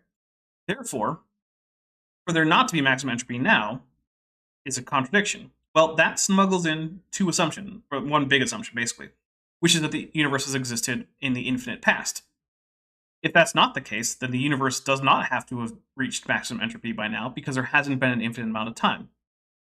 So, if there's been a finite amount of time, you can find an amount of lower amounts of entropy as you go back in time. That's perfectly consistent with all of physics, right? But also, I would like to add that this idea that the universe is winding down is the way that they understand theologically the effect of sin, because sin causes death and decay and Yeah. rot, and I'm like, look, because you believe the universe started out perfect, and then two people eating a fruit caused everything to go breasticles up, does not mean that the universe started out perfect. How do you even define perfect for a universe? Like, what does that even mean? I'm stepping out Entropy on is a direct result of the expansion of the universe. Like, the farther away things get from each other without any sort of outside influence putting energy in or whatever, future contractions, this is all like 3 or 4 different theories about the end of the universe. Anyway, if the universe continues to expand, we're going to hit heat death, because everything's so far away from everything else, it's not going to generate any heat. That's going to be like super maximum entropy, right? Yeah, But that's not the only just because it's not potential generating end. heat. Yeah, that's not the only potential end of the cosmos. Heat death is one of several that are proposed. Yeah. So, yeah, it's frustrating to hear these people take their theology and use it as a scientific framework for how they understand. Yeah. These And there's a couple things on top of that. One is, I'm pretty sure you can say tits up on YouTube, and we're going to find out, because I just said it. And if we get demonetized, well, now we know. It won't be on me. Yeah, it'll be on me. That's fine. Like, it's my channel to take the risk with, right? So fair enough. Pretty sure you can, though. The other thing is, also, like, I've heard creationists say things like, well, the second law wasn't really in operation before the fall. Okay, here's a quick thing, right? A lot of biological processes, chief among them, digestion, depend on the second law operating. If the second law is not in operation, then that means that all reactions and all processes are as easy to run in reverse as they are to run forward, right? Which means that it is exactly as likely for Adam to come across some poo, which it inserts itself into his butt, undigests into some food that he then vomits forth as a fully formed piece of fruit or whatever it was he was eating. That becomes equally likely as Adam eating food and then digesting it and going through that process. Now you might say, well, maybe Adam didn't need to eat. Well, he was given food by God in the narrative, so seems like he was eating. So yeah, second law of thermodynamics, according to the narrative of Genesis 1, seems to have been in operation. So, yeah. I'd also like to thank Andrew for correcting me on my wording. Heat death doesn't mean the death of all heat. It refers to the end of thermal gradients, which is heat flowing from one system to another. So thank you, Andrew. Yes, there would in fact be heat in the universe after heat. Right. There you go. What wound it up? Well, no natural laws that can say it could wind up. There's only natural laws of degeneration. That is what we observe. So that's scientific. To think that it's always been there, well, it would have been wound down by now. It would have been dead. So neither of these So once again, because the second law is a statistical thing, if you assume infinite amounts of time, then extremely unlikely events become very likely, which includes extreme drops in entropy. So over an infinite time, an extreme drop of entropy will occur, which will then resemble a Big Bang, or essentially just be a Big Bang, which can then proceed as normal. That is a thing that will happen over an infinite amount of time, because it's a statistical law. These two is scientific in the least bit. In fact, they violate known laws of science. Well, there's a third possibility, and that is intelligent. Now, that doesn't speak to who the designer is. To learn who the designer is, you need to do more than just look at the cosmos.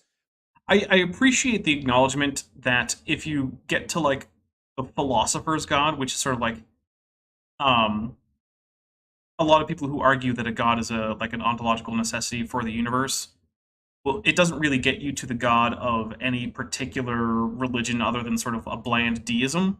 I appreciate the acknowledgement that that's not the case, right? You can't just go from cosmological arguments of God to Christianity in particular, or most other theistic religions either, right?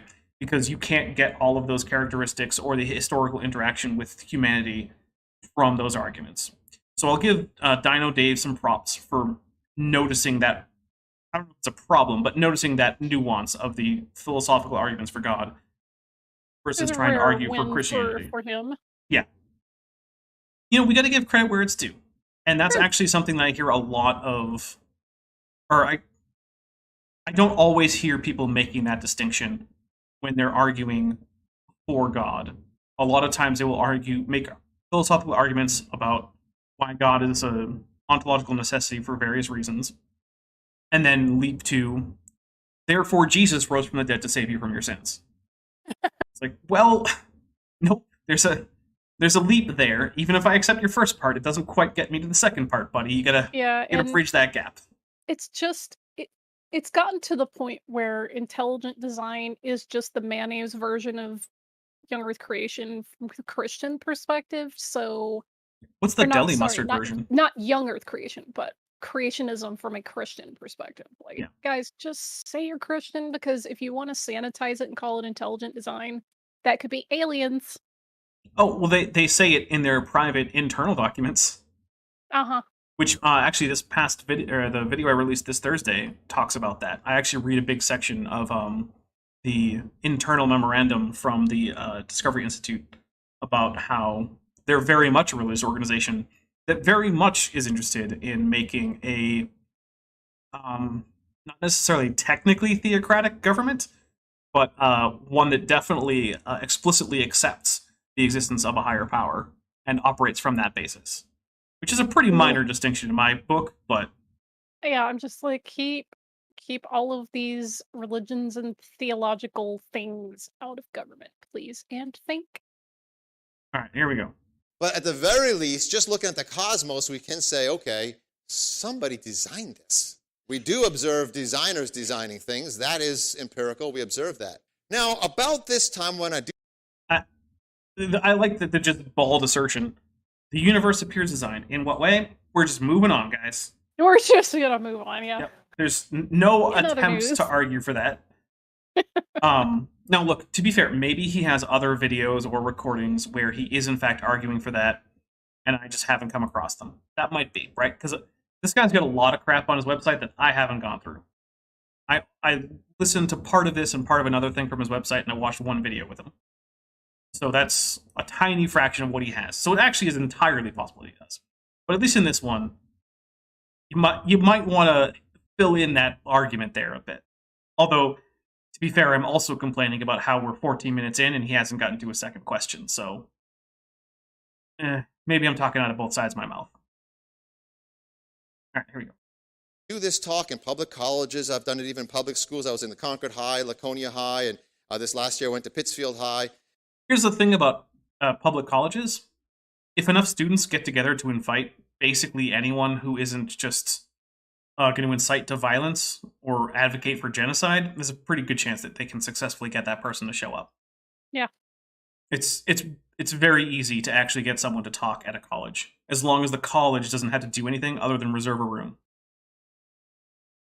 So it's really not a very big accomplishment. What it means is you convinced enough students to sign a petition basically saying, hey, school, we'd like to have this guy come. Can we reserve a room?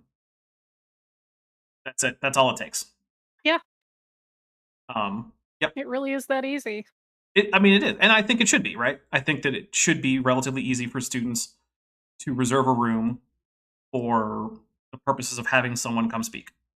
Yeah, I mean, that's pretty much what college is for. I mean, you get lectures, you get to study the materials. Some disciplines actually allow you to go into a lab, but Mhm. like colleges and universities, they have a lot of rooms in lots of buildings and they're not always all occupied. So, yeah, should Yeah. be easy. Just like, oh, is this Oh, yeah, at any given classroom in time. use from this time to this time? Nope. All right, let's book it up. At any time in my school, there was usually a whole host of classrooms that just weren't currently assigned in that particular block of time. Oh, yeah. I mean, yeah. And even if there were also some dedicated like auditoria and stuff that you stuff something into. So yeah, like there's usually a free room somewhere on a college campus at any given time. All right. And once in a while I get into public schools, and I'll do this talk, but I don't mention Bible verses. I just talk about the science. And invariably about here I get a question. Somebody says this, okay, where did God come from? And basically what... I mean, he probably does get the where does God come from question, but the thing is, it's the same thing, right? The fact that I don't know where the Big Bang came from doesn't invalidate the Big Bang. But similarly, whether or not he has an answer to the question, where does God come from, doesn't actually do anything to attack his arguments for the existence of God. You need to go somewhere else for that. Okay. Now, not saying I agree with his arguments for the existence of God necessarily, it's just that saying where did he come from doesn't actually solve the problem. Okay, so we know for sure he's already definitely asked one question. What's the second question? Like, are we on that already, or has he just... No, we're still on the first question. Yeah, we're almost 15 minutes in. First question. Okay. Yep. Here we go. What they're doing is they're trying to say, hey, Dino Dave, I'll play the game that you're playing right back on you. Where did God come from? In fact, in Richard Dawkins' nasty little book, he's got a whole chapter on this. And he thinks by just asking that question, where did God come from, he's basically disproved God. Because he says, if the universe... I mean, maybe he does. I don't remember what his argument is in there. Maybe Dawkins does think that. But also, who cares? Like, if you're going to ask where everything came from as if it's a gotcha, people are well within their rights to do that to you when you say, well, the magic final answer is God. Well, where did God come from? Yeah. Well, that is one thing, that right? doesn't apply to God. God's eternal. Giving him a taste of his own medicine is a fair thing to do. When I say it's not really a very good question, it's because it's not a good question for him to ask in the first place. And if he didn't, it wouldn't be a fair question, or it wouldn't be a very good question for you to ask either. The thing is that because he thinks it is a good question for the Big Bang, it does become a good question for God. And then he gets to make some kind of exception, like, well, God is the thing that doesn't need a cause. It's like, all right, well, if you get to introduce an uncaused entity, then I do too. Why is yours better than mine? Because of reasons. Yeah. Well, I mean, he might have arguments. I don't know. But it still is the case that if he wants to say that not knowing the origin of something becomes a problem, and he gets to then not know the origin of something and therefore just assert that it's unoriginate, well, guess what? I do too. Yep. Where'd the universe come from? It's unoriginate. It doesn't have an origin. And yes, unoriginate is a word. It's almost entirely restricted to English language theological discussion of God, but, you know. This is hard to explain without a predecessor. Well, God's even more complicated, so... Actually, traditional Christian theology says that God is radically simple, but whatever. He's even less likely to exist, because who made God, right? Now, if somebody asks you that question, how would you respond? How would you respond to the question, where did God come from? He's always been, okay, and that's true, but why is that different from just saying the universe has always been? Yes, very good. This is kind of important because we asked this question, where did that... By the way, in the original, the responses were completely inaudible. It looks like the only thing that was picked up was like whatever lapel mic he was screaming into. Come from? Where did that come from? Because we live in a cause and effect world. That is the law of science. That's what we observe out there. How does that help? It doesn't. Okay. Also, dude, just get on with it. Right. Holy Grail time. Get on with it. Yes, get on with it. Now, if all there is a natural world, then you've got to explain everything by the laws of cause and effect. But if there's a Actually, don't first. If I'm a philosophical naturalist and a materialist, right? I don't actually have to explain anything in particular. Like, there can be unexplained parts of the world. That's fine. But second, the law of cause and effect is just not universally applicable. We know physical processes for which it breaks down. So, there you go. big box, and it's the natural world, and there's something outside the box, which the atheists aren't prepared to admit, but we are, then God is... Again, you're not arguing against atheists broadly. There's a whole lot of other options in there.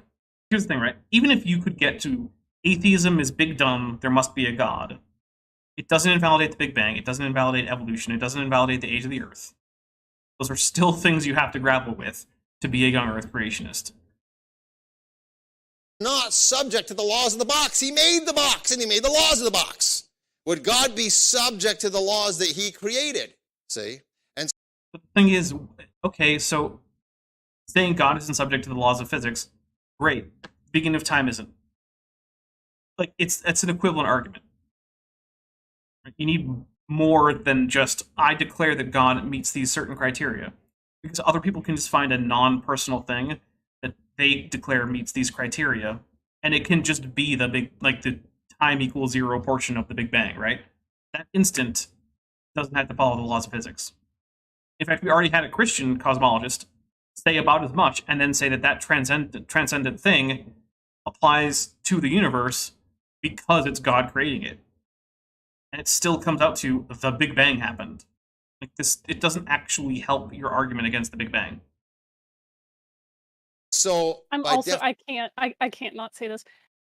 For Jacob Ostapovich in the chat is saying that like Webb is discovering all these extra galaxies in deep time, and Jacob made the statement that they're called imposter galaxies, and I'm like, that sounds fake. So I went and looked, and the only thing that's coming up when I search imposter galaxy is an Among Us video game. So good game, try again.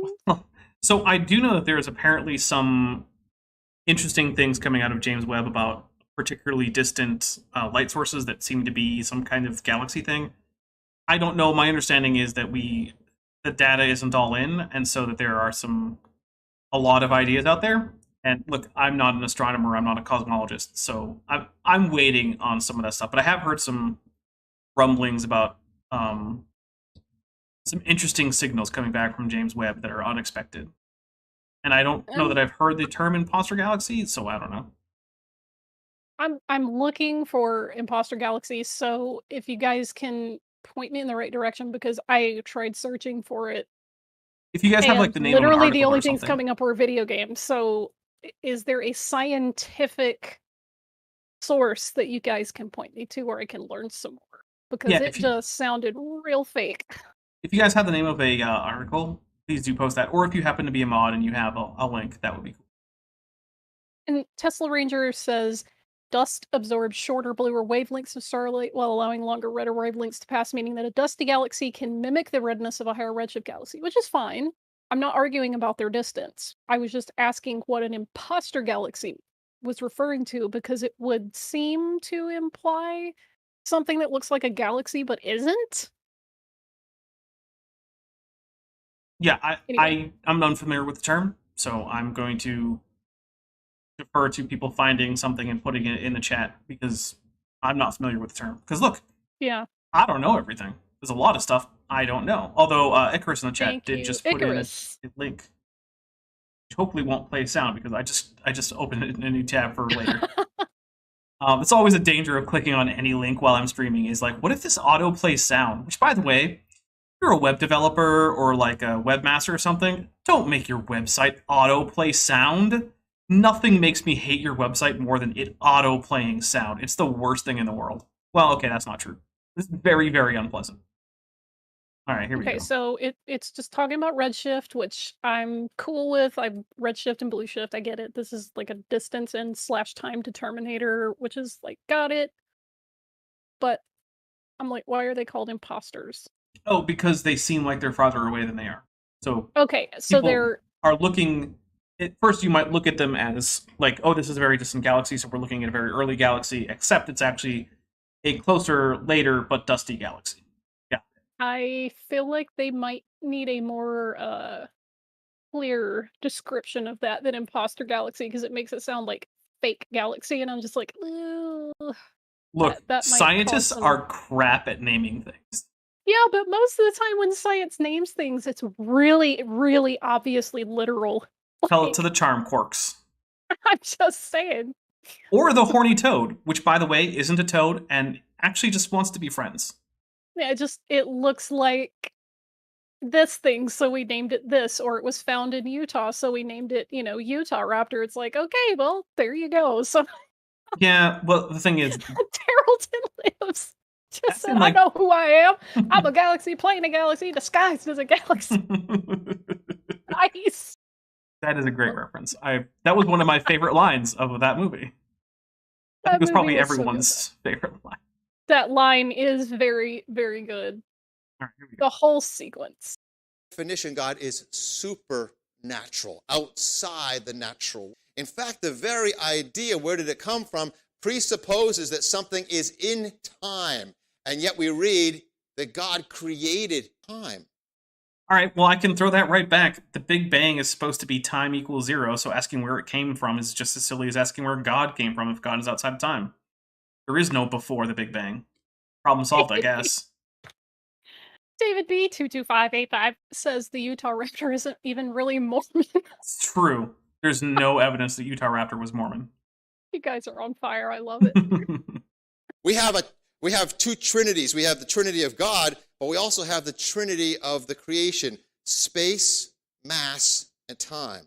Why mass? What? Why not energy? Or Yeah, where's energy? is that what? does that make it a quadrinity? Okay. I mean, I guess you might, if you were real not good at this, argue that energy and matter are equivalent at a certain scale, but But then just saying mass, it's not even saying matter. yeah, Like that's ugh. that's dumb. You could make this into a thing that has more to it, like more meat on those bones, but you're gonna have to change it from mass to like energy, and then explain using the mass energy equivalence why it is that matter counts as a form of energy, and like, yeah, just don't say space, time, and mass. It makes you sound extremely Carrollton silly. lives again. Ah, yes, the three genders. Yeah. All right, we're going to get a little bit more in here. I don't think we're going to get to a second question because we've already been going for almost 2 hours, and we've only been 16 and a half minutes in, which means there's only 30 minutes left. So we're a That's third the of the other way 4. through, and we're on question 1. I feel like we might not actually get all 5 questions. I don't. It's like, remember when Kent Hovind was promising like 37 chapters and you only got to like 8? Yep. I remember that. Because the whole time we're like, okay, so he's got this many pages per chapter coming up now. And eventually you get to like less than 1, and we're like, yeah. it's not Or like, happening. that's not gonna happen. All right, here It'd we have go. to be a new chapter every sentence. Right? And God said, in the beginning, that's time. God Okay. created the heaven, that's the place, and the earth, that's the matter. So God created. No. The heavens were conceived of at the time as containing things like stars, and the idea of like what matter is was not really like defined. People didn't even know that air was matter. Like, Yeah. yes. If you're trying to understand an ancient text by importing modern scientific ideas, you're going to misunderstand the text. Wow, I've never said that before either. Certainly said you've never said anything like that, in the last couple hours. Right. Yeah, you cannot import. Look, I think I saw it on Twitter or something, right? The cultural context matters, and you can't just assume that you have the cultural context. And here's an example. There's a big difference in English between the phrases horseplay and pony play, despite the fact that the words are actually very, very similar, and ponies are just a kind of horse. Here's another one. 4,000 years from now, that might not be clear to people. Also, here's a real good one. Father and daddy mean the same thing, depending on your context. They do not. That is true. That's why once I told several people working for me they couldn't call me daddy. That wasn't okay. Oh dear. And then I staggered their smokes breaks, even for the ones who didn't smoke, because they couldn't all be in the same place at the same time for too long. Anyway, here we go. Oh my god. Created space, matter, and in the beginning. He exists outside it. There is no previous cause because he's outside of time. The psalmist says it this way in Psalm chapter 19, verse 1, the heavens declare the glory of God. The firmament shows his handiwork. Calling the author of a given psalm the psalmist is always weird to me, because a lot of them have a label like this is a psalm of David. And even that's ambiguous because Hebrew, the prefix that we would use, like the letter L for, means to or for. Yeah, that's true. It doesn't always mean of David, meaning it was written by him. It could be to David. Oh. Or for David. Since at least you, Vishanti, often appreciate it, the exact same prepositional prefix occurs in Arabic with the exact same meanings. There you go. It's almost like they're related or something. Weird. All right. Yeah. But also, we don't get doctrine from psalms like that's poetry and hymns and songs. That's not like generally where you want to pull your theology from, but okay, whatever. If you did, there might be a whole lot more baby dashing. Yeah, reasons not to take your practice from the Psalms. Yeah. Day after day utters speech, and night unto night shows knowledge. Okay, question number 1 was, where did it all come from? Question number 2, wait for it. How could a Big Bang create an ordered universe? Let's all say. Well, now at least we know what it is. So next time when we come back, we can answer basically the same question. Which, again, has nothing to do with evolution. Because why would it? Why would you ask, quote-unquote, evolutionists questions to do with evolution? Cosmology. Yeah. Oh my. All right, guys. So, Vishanti, do you have anything that you want to plug before I give quick channel news? Nope. That was easy. All right, guys. So, the 16th, the plan is Matt with Maddie. However, Maddie's due date is next week. So, there's a chance any of these days that she could just go into labor and go deliver a baby. In which case, it would default to a Kent with Bent.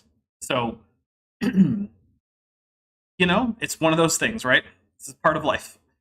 Sometimes babies just happen.